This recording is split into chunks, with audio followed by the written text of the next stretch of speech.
Well, just hours after we hear the sentence for Bradley Manning, we now hear that Bradley Manning wants to live as a woman and is requesting hormone treatments in whatever prison he ultimately ends up doing his time, serving his sentence. This I've gotten so many emails from the audience, Lewis, about this, and I don't want to waste any time getting into it. So let me start just giving you the background. If you haven't been following the Bradley Manning story, Bradley Manning is the Army private who has been sentenced to military prison for leaking classified documents. Of course, he leaked those to Julian Assange and WikiLeaks, and he has now revealed that he intends to live out the remainder of his life as a woman. He wrote in a statement read earlier today on NBC, "I am Chelsea Manning.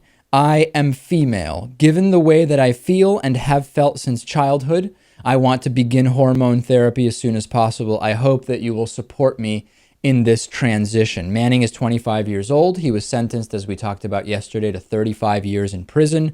He could have faced up to 90 years in prison. He will be eligible for parole starting 1/3 of the way through his sentence, which, taking into consideration time served, will be about 9 years. He also requests, starting today, that you refer to me by my new name and use the feminine pronoun, except in official mail, to the confinement facility. I look forward to receiving letters from supporters and having the opportunity to write back. I got an email just before we went on air today, Lewis, from, I guess for lack of a better term, we'll call her Canadian Kelly, who is a viewer in Canada who writes to us sometimes. And she says, "This whole Bradley Manning thing is really rubbing me the wrong way, but I might be overly tired and grumpy. Number one, transgender individuals that are already undergoing forms of hormone therapy prior to their incarceration should be able to maintain that treatment in prison, including military prisons. I'm not opposed to the taxpayer covering the costs of sex change operations, but each needs to be dealt with on a case-by-case basis." And then she goes on to say, and this is really the interesting part I want to discuss with you, Lewis, and with the audience, "I don't like the way that this was announced the day after being sentenced. It seems contrived and suspicious, although I understand that there is evidence to suggest that this was an ongoing issue and likely mandated by his lawyers. What were the strategic benefits of this? What is the purpose of going public now? Did Bradley/Chelsea recognize that prison was the only place that he may have had a chance to receive this type of treatment? My bottom line, I think the guy is an all-around nutcase. I don't think any of his actions have been for noble or honorable causes, but as a result of his narcissism." Let's comment first on the narcissism thing. I think that actually Bradley Manning, contrary to Edward Snowden, has exposed actual crimes.